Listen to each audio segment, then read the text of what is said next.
Caros irmãos e irmãs, nós celebramos hoje a festa deste apóstolo, um dos 12 que foram chamados por nosso Senhor Jesus Cristo, e a respeito dele nós sabemos muito pouca coisa, quase nada na verdade.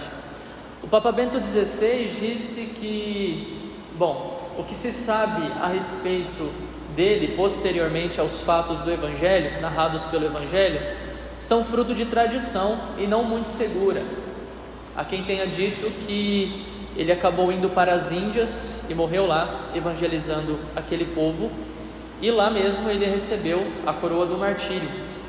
Na Idade Média começou uma tradição de que ele teria sido martirizado esfolado, ou seja, arrancaram a pele dele, coisa bem cruel, né? E as imagens que a gente encontra dele geralmente representam esse fenômeno, ele com a pele nas mãos, mostrando ali a causa da sua morte, a causa da sua glorificação como o Cristo.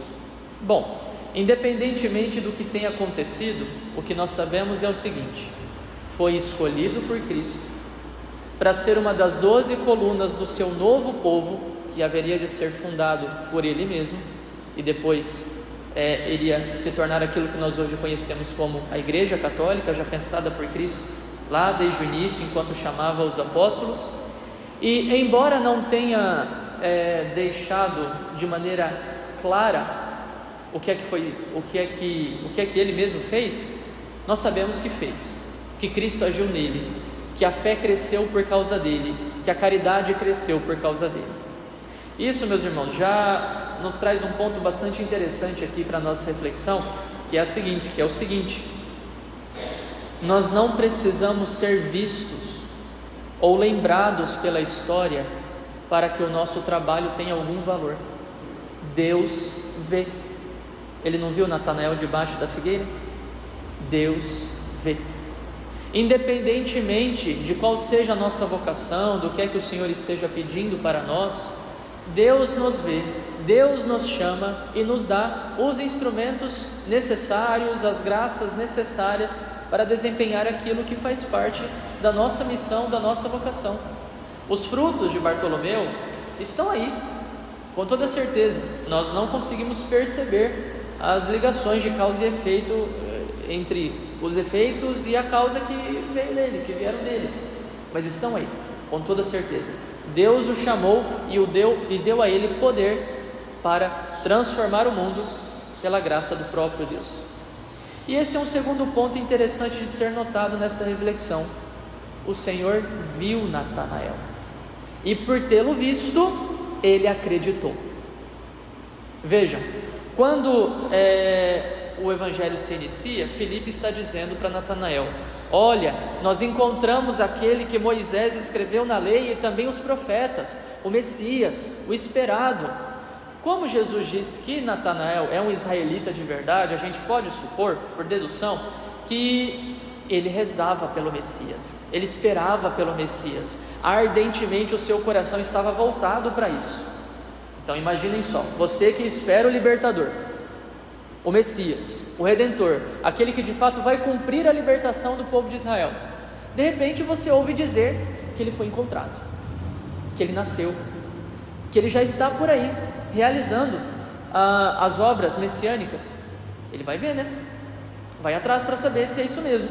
Mas ele vai um pouco incrédulo, porque Filipe diz para ele que esse Messias veio de Nazaré. E aí ele pergunta, pode vir alguma coisa boa de Nazaré? Quase que de maneira preconceituosa. Mas por quê? Porque o Messias deveria vir de Belém. Só que ele não sabia disso. Ele não sabia que Jesus tinha nascido em Belém. A informação que ele tinha era de que ele provinha de Nazaré. E por causa disso, ele emitiu esse julgamento e ficou um pouco receoso com o fato de Jesus poder ser de fato o Messias.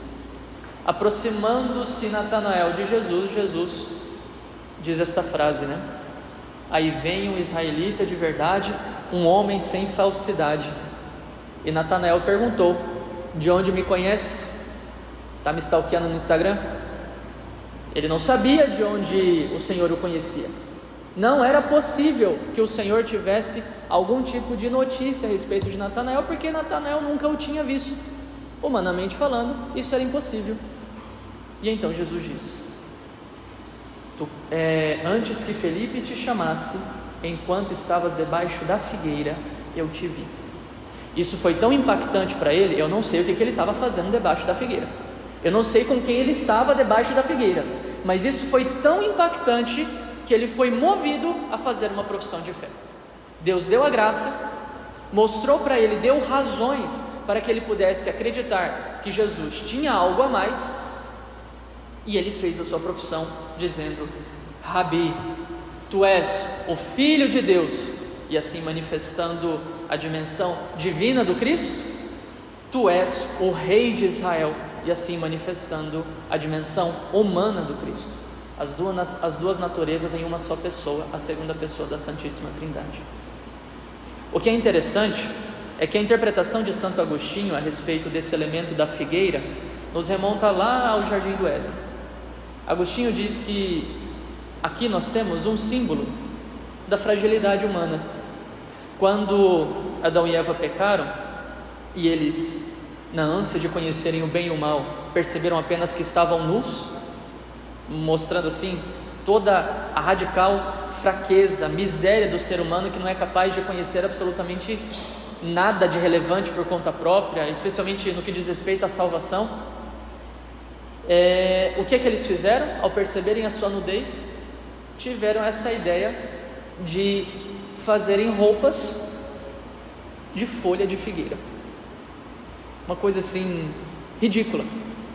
Eles poderiam ter confiado em Deus e estão lá fazendo roupas a partir de folhas de figueiras.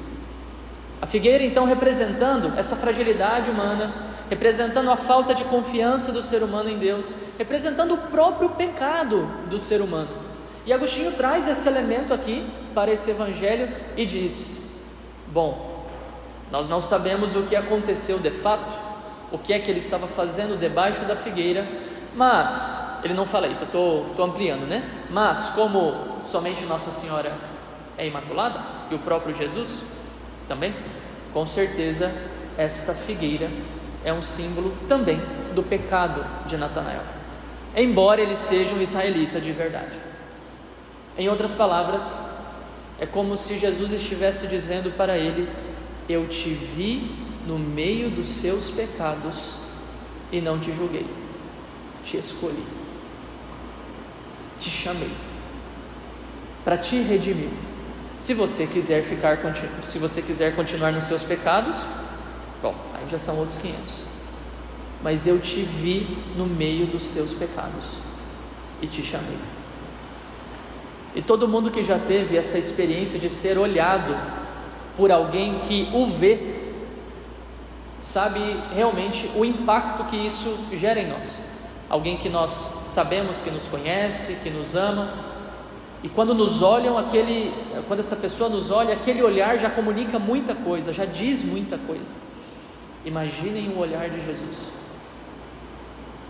Natanael, Jesus viu debaixo da figueira. Pedro, Jesus viu do lado da fogueira. E o seu olhar causou um profundo impacto em ambos. Deixemos-nos ver por nosso Senhor Jesus Cristo. Criemos ocasião para que o Senhor nos veja diante do Santíssimo Sacramento, na nossa oração pessoal dentro de casa.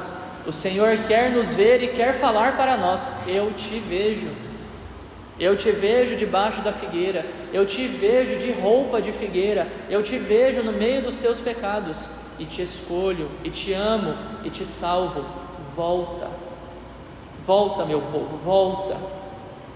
E assim nós teremos força de fato para voltar ao Senhor, meus irmãos, porque se nós reduzirmos o nosso olhar humano, a nossa própria miséria, fracasso, pecado, não há salvação para nós, não há esperança para nós.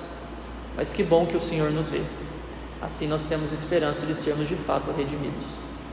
Louvado seja nosso Senhor Jesus Cristo.